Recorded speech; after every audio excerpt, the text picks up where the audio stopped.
Estamos já há algum tempo no Rio São Francisco. Entramos na foz e conhecemos alguns lugares no caminho, mas agora chegamos a um ponto onde o rio muda. É mais urbano. O cenário altera um pouco e então aparece uma cidade encravada em uma rocha sedimentar que dá a ela um ar de fortaleza, de castelo. Foi fundada entre 1522 e 1560. Não se tem certeza da data exata. Primeiramente foi chamada de Vila de São Francisco, depois São Francisco do Penedo e mais tarde só Penedo. Eu brinquei com os dizeres de Heráclito no outro episódio, sobre a inconstância do rio, que sempre muda. Mas de repente surge uma pedra de talvez 130 milhões de anos, uma das coisas mais antigas que eu talvez toque na vida. E a cidade que se formou ali tem um pouco dessa essência. Claro, ela mudou muito nesses mais de 4 séculos que ela existe, mas sempre se manteve como o porto e a capital não oficial do Baixo São Francisco. Já foi chamada de Atenas Alagoana por ser um centro de ensino e cultura, um farol de civilização nesse lugar tão lindo naturalmente. Eu tô sempre viajando, então de certa forma tem uma certa rotina que todo mundo tem, que não para enquanto eu viajo. Coisas como trabalho, tarefas domésticas, recentemente exercícios, que é algo que eu coloquei na minha vida novamente depois de muito tempo. E aqui começa meu dia, quer dizer, começa lá no barco, né? Mas eu deixo o bote aqui e vou pra academia de manhã cedo. Vou caminhando, dá 1,5 km, faço uns 50 minutos de musculação e volto mais 1,5 km. Legal, né? Mas hoje eu vou conhecer a cidade mais, cara. Eu vou parar em vários lugares aí também, dar uma caminhada e ver o que tem pra gente conhecer de legal nessa cidade que é fantástica. E eu sei que você vai gostar, porque eu já dei uma andada por aí antes, eu sei que é legal. Primeiro treino já é essa escadinha aqui, ó. Até o Centro Náutico Penedo, onde estamos, já fica em um prédio lindo e bem cuidado. Olha lá, balanço. E o barco lá. Tinha uma outra academia colada aqui onde a gente está, mas eu queria justamente que tivesse uma caminhada para chegar até lá. 1,5 km, tá bom, para ir e depois para voltar de novo. Aqui tem uma rampa onde desce os barcos de todo mundo, né? Da marina e do pessoal também. E essa rua aqui, ó, ela funciona como um dique para proteger o resto da cidade das cheias também, que aconteciam antes, ó. Então ela vai até lá na frente. E esse aqui é o estaleiro que fazia canoas também, cara. De repente a gente vai dar uma visitada aí depois. Hoje eu vou transformar essa caminhada, que vai continuar sendo um exercício, em uma gravação do Hashtag também. Até porque é uma das coisas que eu mais gosto de fazer, em qualquer cidade. Mas em Penedo é particularmente muito legal caminhar. Às vezes alguém passa oferecendo uma carona, o que é claro que eu fico muito agradecido, mas eu odeio ir de carro em lugares que eu posso ir caminhando. Mesmo antes de começar a fazer exercício, já tinha esse sentimento. Pô, legal que aqui a cidade tem uma integração boa com o rio, assim, sabe? Tem cheio de rampa, tem acesso para as canoas e junto ali parque, mesas para você sentar, sabe? Churrasqueira. É bem legal. A cidade está preparada para 2 coisas que estão acontecendo ao mesmo tempo. A Copa do Mundo, claro, e São João, que aqui é uma coisa muito séria. Bem mais do que no Sudeste ou no Sul. Essas são as pedras que eu falei no início do vídeo. A rocha sedimentar que dá estrutura à cidade histórica de Penedo. Fica exatamente na beira do rio. E muito aqui mantém essa cara de fortaleza. Não só a rocha. Essa subidinha aqui é a mais íngreme, é o ápice do exercício da caminhada, vai. Depois do exercício mais duro. Olha as pedras, cara. Tem uns padrões ali, ó. O que será que é aquilo, hein? Alguém sabe aí nos comentários o que forma isso? Eu diria que é rocha sedimentar, mas aí eu não sei. Parece assim, né? Pessoal, beleza? É bem legal de mostrar essa cidade em uma caminhada, porque há vários cantinhos dela que valem a pena parar para dar uma olhada com calma, o que obviamente atrapalha o exercício. Mas hoje eu saí para gravar também, eu vou ter que equilibrar as duas coisas. Apesar dos desafios, alguns que eu citei no outro episódio, dá pra dizer que é um dos rios mais limpos que eu já entrei, com águas transparentes. Vi gente mergulhando de snorkel por aqui outro dia. É uma riqueza enorme estar nessa cidade e ver esse cenário logo ali na frente. Aqui é um cafezinho que eu gosto bastante. Bem legal ainda. Por enquanto, eu tô fazendo só a minha caminhada de todos os dias. Não tô indo atrás dos pontos principais e turísticos. Eu vou fazer isso daqui a pouco. mas é uma cidade que realmente tem coisas interessantes a cada esquina. Ângulos bonitos de se fotografar, mesmo fazendo dessa forma meio desleixada e preguiçosa com a câmera que eu tô fazendo agora. Sempre na altura do olho, sem planejar nada. A cidade tem mais de 60 mil habitantes e ainda é a cidade mais importante de uma área razoável aqui no Rio São Francisco. Apesar de que Arapiraca, lá no agreste, longe do rio, acabou se tornando nas últimas décadas um centro urbano e comercial maior. Mas Penedo, para cidades nessa parte do rio, ainda é a referência mais importante. Tem até uma capitania dos portos aqui. Quase lá, chegando. Olha só. A Lívia quer gostar. E então cheguei na minha academia. A cada cidade que eu paro, eu tenho escolhido uma. This is Sparta! Tá, outro dia eu falo sobre os meus exercícios. Vou poupar vocês disso agora. Pronto, tá fácil essa nova fase do hashtag Sal aí. Não, na verdade eu tô curtindo pra caramba, cara. Tô curtindo bastante, tá fazendo parte do meu dia a dia. Torço pra que eu consiga manter essa rotina aí. Porque eu acho que a alimentação é importante também, mas, pô, não vou conseguir manter uma dieta tão cruel durante tanto tempo, mas eu acho que exercício eu consigo. Eu acho que essa vai ser a chave aí de ter um hashtag Sal mais saudável durante anos. Não, né, cara? E essa é a minha proposta de envelhecer bem e também, sair pra dar uma viagem grande por aí, né? Eu quero sair do país. E, pô, plano de saúde fora do país é mais complicado, né? Então tem que reduzir as chances de dar problema. E tá gostoso, cara, tô curtindo. Tá fogo agora segurar a câmera alta há muito tempo, assim. Os braços tudo moídos. Agora eu tô pronto para ir atrás dos lugares mais famosos de Penedo. Pelo menos alguns deles, porque certamente tem muito mais coisas para conhecer aqui do que eu conheço até agora. Essa aqui atrás é a igreja de São Gonçalo Garcia, que é uma igreja que surgiu num buraco na pedra, onde mendigos, pessoas que ficavam à margem da sociedade rezavam. Então mais tarde foi criada essa igreja aqui e foi escolhido o São Gonçalo Garcia, que era um santo indiano, de pais portugueses, né? Então essa aqui sempre foi a igreja dos homens pardos, daqueles que na verdade eram proibidos de rezar junto com os brancos. E isso no século XVII, 1600 e poucos. São Gonçalo Garcia era na verdade filho de um português e uma indiana. Morreu crucificado no Japão no final do século XVI. Um pouco mais de 160 anos depois, começou a construção dessa igreja. Parece que ela foi feita para lembrar que aqueles que têm a pele de uma cor diferente poderiam ter também a santidade, ser mais próximos de Deus. Mesmo naquela época onde o racismo era muito mais escancarado do que hoje. Mesmo sendo uma igreja que, imagino que fosse de pessoas mais simples naquela época, tem detalhes lindíssimos e é um retrato importante da história de Penedo e do Brasil também. Há várias imagens talhadas em Portugal, a maioria do século XVIII. Eu acho que a maioria dessas igrejas antigas passaram por várias fases e reformas. A própria construção dessa aqui demorou uns 12 anos. E olha que foi rápido. Eu visitei igrejas que demoraram mais de 100 anos para serem concluídas. Se hoje já são prédios que impressionam, imagina fazer algo assim há 2, 3 ou até 4 séculos atrás, com o tipo de tecnologia e recursos da época. Sem falar da corrupção, desvios, acredite. A tentação sempre esteve por aí. Não é exclusividade da nossa era. Esse é um lugar de paz, encravado, implantado bem no meio aqui da agitação do centro. O próximo destino era logo ali, atravessando a rua, o Mercado Público. Esse prédio foi feito em ferro fundido importado da Europa em 1895. Foi o coração do comércio do Baixo São Francisco nessa época. Daqui saía fumo, carne seca, farinha de mandioca, descendo para Recife ou Salvador ou outras cidades também. Era onde durante décadas muitas das pessoas da região iam depois de deixar sua canoa ali na margem do rio e voltar com as mercadorias para casa.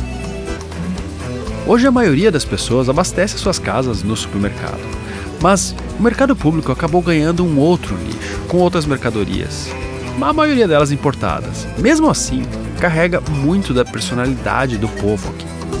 Como essa banca que eu achei aqui. É muito legal.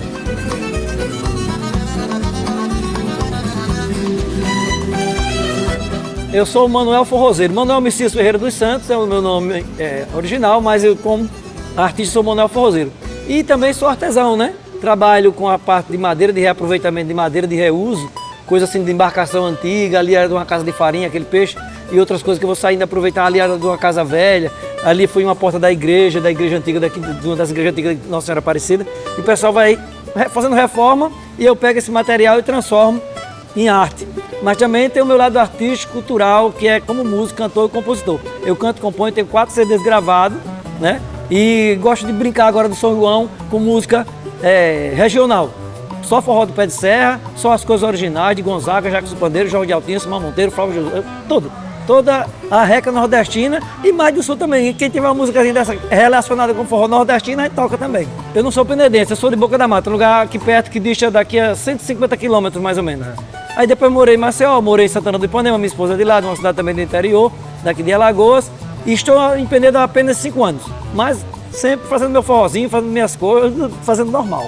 Eu gosto de trazer coisas antigas, eu trabalho com coisas antigas, com relíquias como essa aqui, né? Por exemplo, aqui, uma vitrola, uma radiola, como era chamada antigamente, né?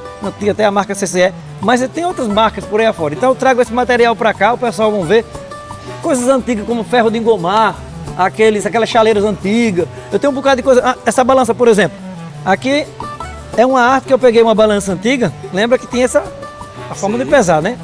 E aqui, com essa arte, eu criei uma história, um sonho que eu tive, chamada O Peso das Palavras. Então, cada palavra que você diz com alguém, às vezes é tão pesada, mas tão pesada que ou estraga a vida daquela pessoa ou alimenta de outra forma. A pessoa fica alegre, fica feliz pro resto da vida. Então, essas 5 palavras, eu tenho certeza absoluta do que eu estou dizendo, certo? Vou deixar bem claro para vocês. Essas 5 palavras, eu provo por A mais B que elas resolvem qualquer tipo de problema. Você pode botar aqui, nos pesos, você pode botar 1 tonelada de peso, raiva, inveja, ódio, maldade, briga, confusão, guerra, o que você imaginar. Essas 5 palavras, apenas essas 5, com essa base. Lembrar que toda palavra tem que ter base. Se você não tiver base no que está dizendo, não existe essa palavra.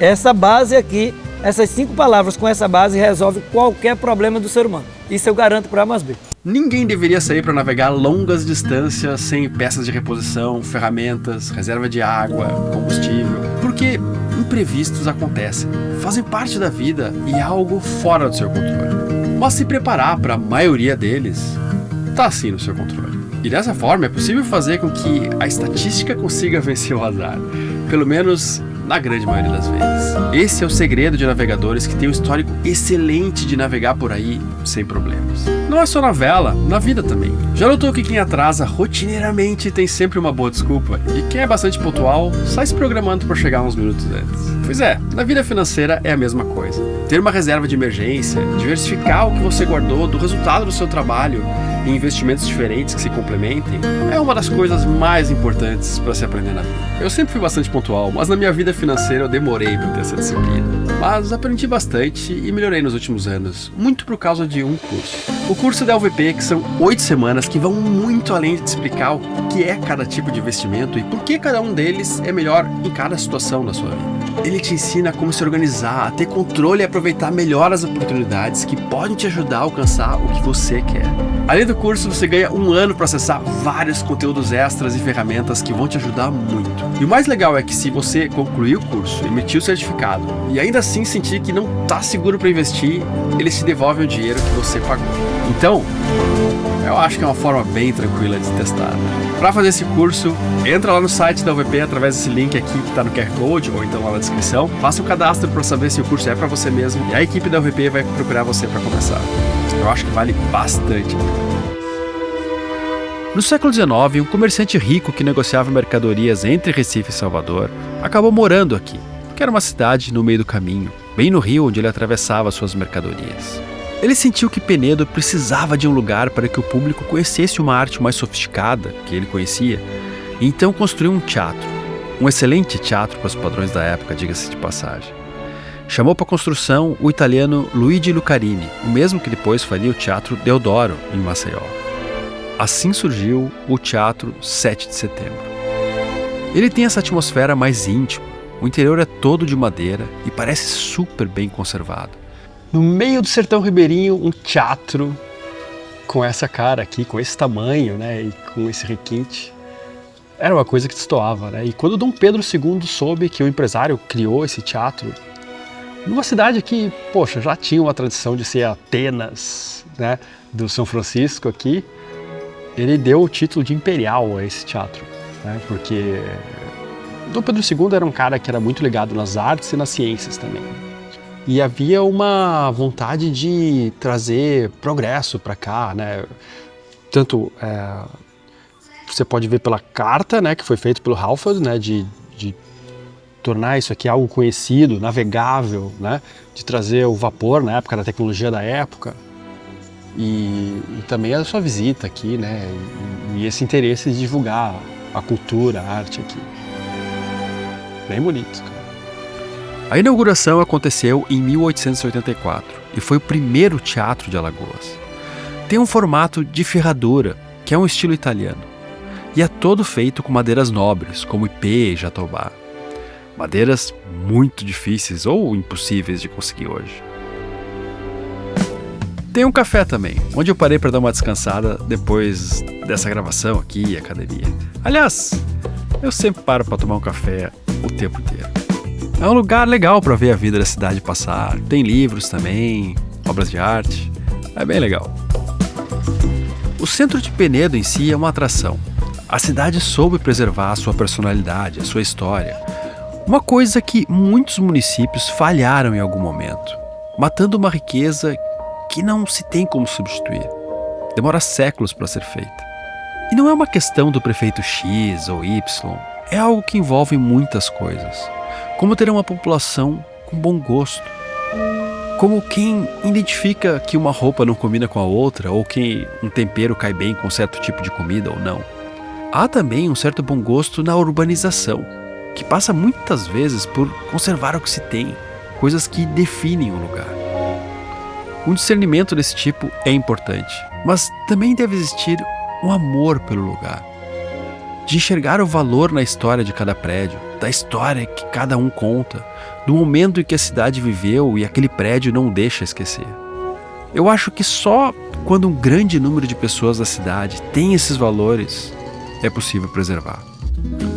Almocei nesse restaurante que lembra do forte holandês que havia aqui. Tem uma vista muito linda e, rufe os tambores, serve carne de jacaré, que eu comi e achei muito boa. O forte, infelizmente, não existe mais, mas pelo que eu li, ficava por aqui, incluindo essa igreja, a praça e outras áreas da cidade. Nessa catedral atrás de mim era onde era o forte dos holandeses, que Maurício de Nassau mandou fazer aqui quando tomaram Penedo. Quem vem do sul, né, especialmente do sudeste talvez, é bem estranho falar dos holandeses no Brasil, né? A gente sabe, mas eu digo, não tá uma coisa presente assim. Mas já aqui no Nordeste, especialmente para cima da Bahia, né, onde eles realmente dominaram, já é algo que você vê a todo momento, cara. Pesquisei por cima, não sobrou nada do forte pra gente ver, mas até porque nesse lugar aqui foi feita a igreja. Mas tem um pintor, o Franz Post, ele fez algumas gravuras do forte, da cidade, e dá pra ter uma ideia de como ele era. O Nassau ficou um tempo aqui, mas não muito, porque ele pegou malária e voltou pro Recife. Então, Penedo com certeza deveria ser um ponto importante. Eu imagino que militarmente esse rio também era uma zona para defender também, né, que é mais fácil defender, sei lá. Mas em 1645 os portugueses pegaram de volta Penedo e se tornou parte do Brasil. Prédio pequenininho aqui no lado, oratório, que eu acho que é um dos prédios mais antigos que eu vi, que tinha uma função muito sombria, porque nesse lugar aqui era o Pelourinho e é onde eram castigadas as pessoas, né, muitos negros principalmente, mas também quem cometia crimes ou alguma coisa assim. E havia forca aqui quando acontecia uma execução. E era nesse oratório que, sei lá, se falava a sentença ou sei lá o que mais acontecia. Meio sombrio, né? Execuções públicas nessa época, século XVIII principalmente, ainda eram bem comuns, né? E um pouco depois também. E era uma espécie de de show, não sei se dá para dizer, mas era uma coisa que trazia muito público e para as autoridades era uma forma de impor também e todo mundo ficar com medo para obedecer às regras impostas. Então eu fui para a margem do rio novamente e parei para olhar uma igreja que eu passava todos os dias indo para a academia, mas nunca tinha olhado de verdade. Aquela olhada de quem admira e ao mesmo tempo parece que tenta desvendar um mistério que ainda não sabe exatamente qual é. E acabei descobrindo uma igreja que era um pouco diferente das outras que eu vi hoje. Essa aqui atrás é a igreja de Nossa Senhora da Corrente. E não é uma igreja grande, na verdade, achei pequenininha até. Mas talvez seja mais bonita, cara.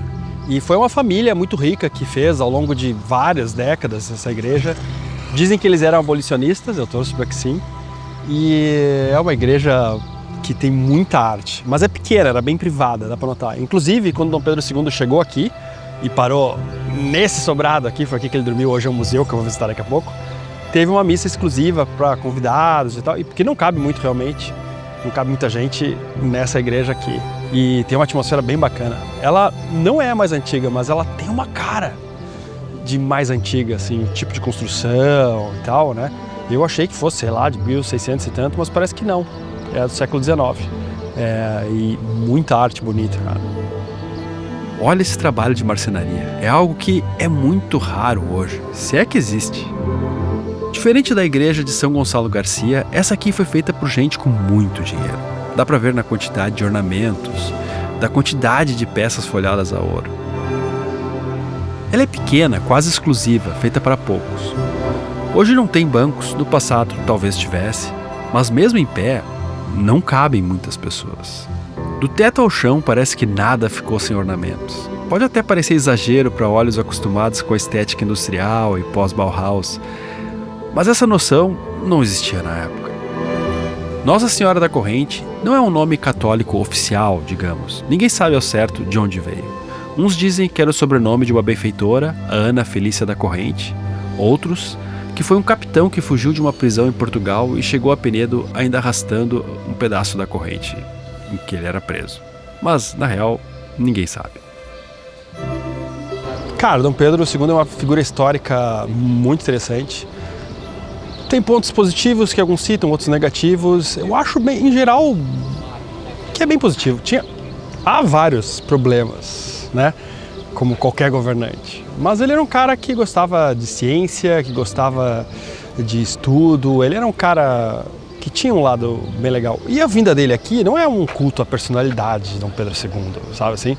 Eu falar disso é porque era um evento de Estado importante chegar aqui. Queria dizer que o Brasil estava olhando para esse lugar e com grandes esperanças e fazendo uma navegação aqui para ter mais comunicação com o resto do reino, né, que era o Brasil, e também desenvolvimento. Por outro lado, era um abolicionista que nunca fez nada muito a respeito, só, bom, no final fez, né?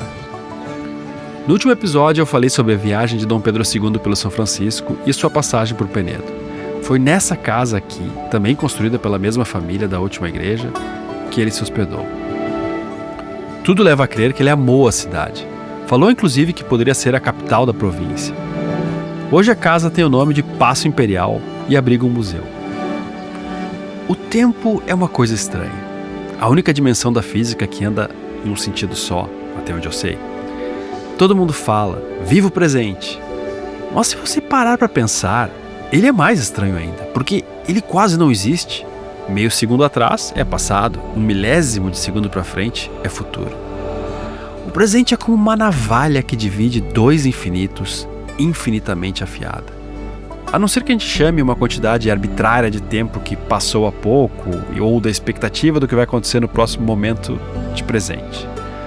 Ainda assim, eu respeito muito a mensagem até certo ponto, viver o presente. Só que não imaginar o futuro ou ignorar o passado, até mesmo enterrar ele, é horrível.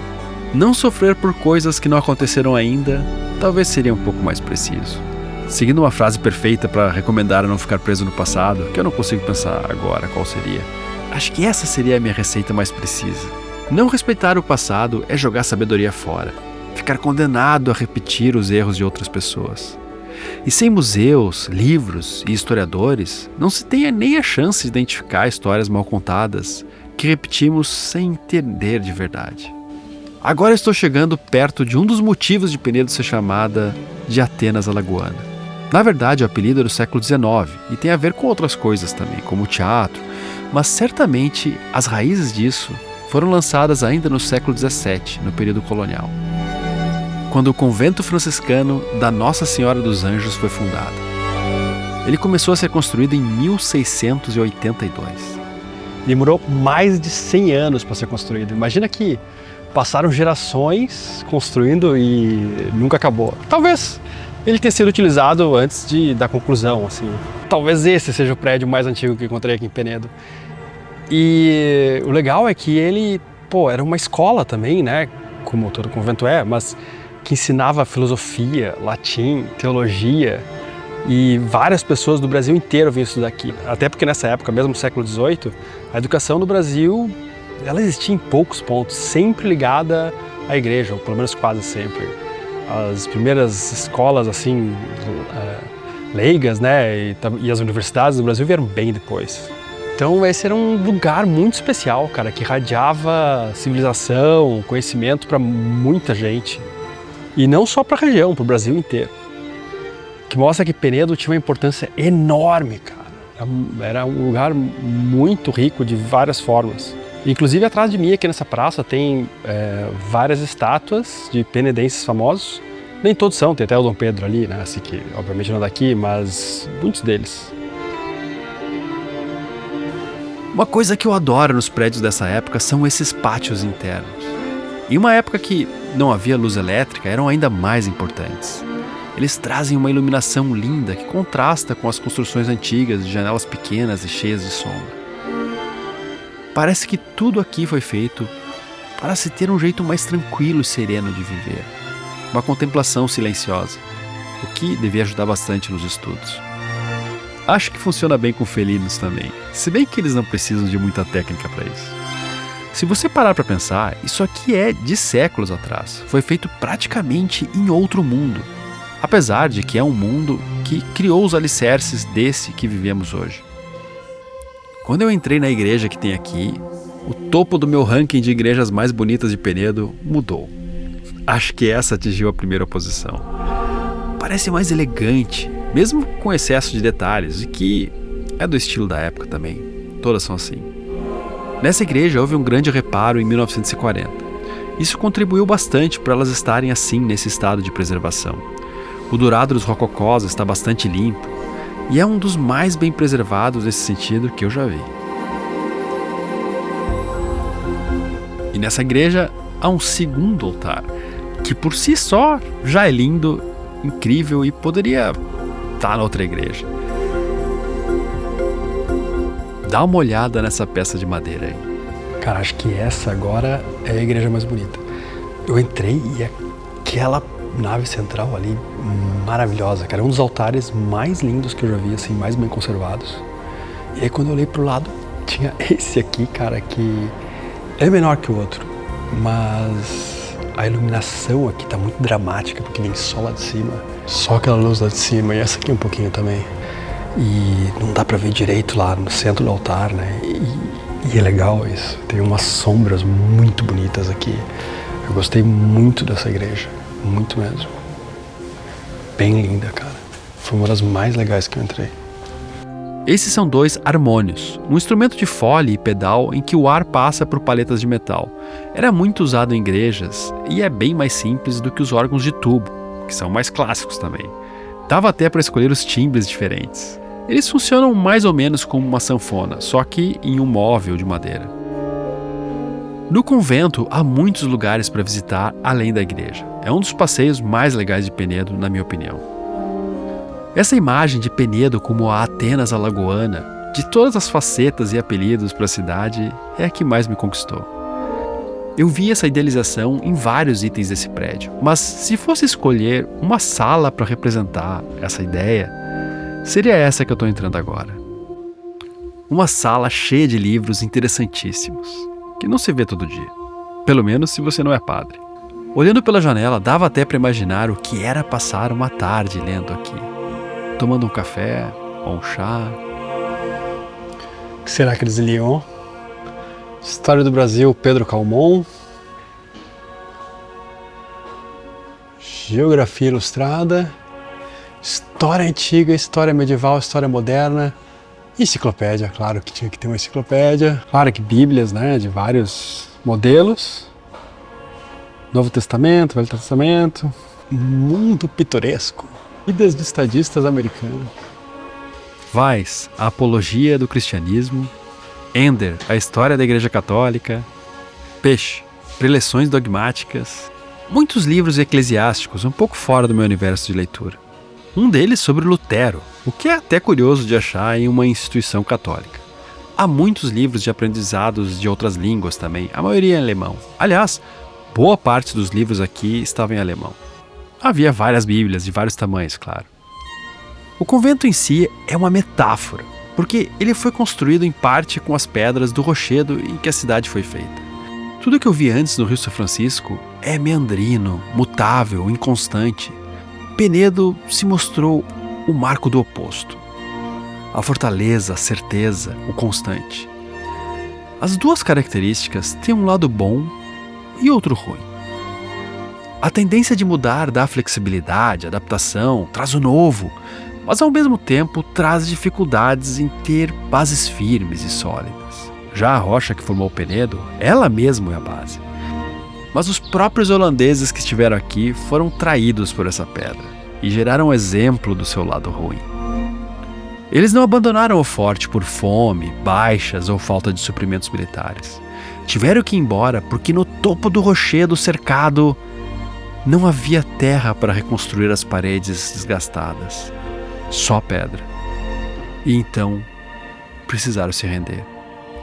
Precisamos dos dois lados. Assim como o Rio São Francisco precisa de Penedo acima do rochedo, ela não é nada sem as margens alagadas e inconstantes do rio. Um dá sentido ao outro. O contraste, a diferença entre um e o outro, é o que dá a dinâmica nessa região, é o que gera o movimento. Talvez os portugueses entenderam isso um pouco melhor que os holandeses. Na nossa vida também, em uma empresa, em um país, até a Igreja Católica, exemplo de constância, altera um papa mais jovem e um mais velho. Tem um motivo para isso. Em um mundo igual, não há movimento, não há correção de erro, não há nada nunca melhor. Heráclito dizia que nunca se mergulha no mesmo rio duas vezes, e a Foz do Rio São Francisco concorda com ele. Parmênides afirmava exatamente o contrário. Para ele, o ser é uno, eterno, imóvel e indivisível. E a rocha de Penedo parece ter muito mais afinidade com essa visão de mundo. Uma coisa que eu aprendi é que cada uma dessas teorias filosóficas, de Tales de Mileto até Nietzsche, são modelos, ferramentas para entender a realidade. Boas ferramentas, assim como as de Newton, Einstein e a teoria quântica para entender a física. Mas elas não são a realidade, são uma simplificação. Cada uma funciona em um ângulo e uma situação diferente, ou um conjunto de situações. Cada uma tem uma peça de um mistério muito maior, indecifrável na sua totalidade. E não saber tudo, apenas fazer a caça aqui e acolá por mais uma pista, é uma das grandes graças da vida.